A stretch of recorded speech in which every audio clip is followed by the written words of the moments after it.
When I was a little boy, my father made my mother cry. When I was a little boy, my father beat my mother. My father stabbed my mother. My father pointed his gun at my mother. When I was a little boy, I wanted to defend my mother. I wanted to fight my father. My mother told me I could not fight my father. My mother told me I could never fight my father. My mother told me to be a better man. I listened. When I was 12 years old, my father shot and killed my mother. For 30 years, I hated my father. For 30 years, I hated myself. When I was 45 years old, I went to my father's house to kill him. I wanted to beat him. I wanted to stab him. I wanted to shoot him. When I got to my father's house, my mother was there waiting for me. She said, "Don't beat him. Don't stab him. Don't shoot him." She told me I could not fight my father. She told me I needed to be better. When I got to my father's house, I looked in my father's eyes. I heard my mother's voice. My mother said, "Be a better man, Butch. Be a better man."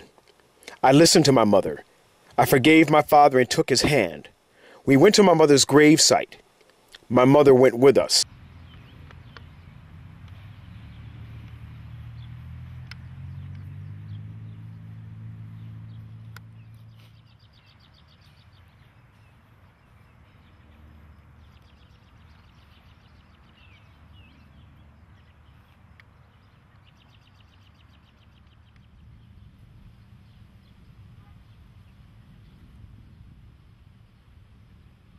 After we left the gravesite, me and my father went to tell our story to other people.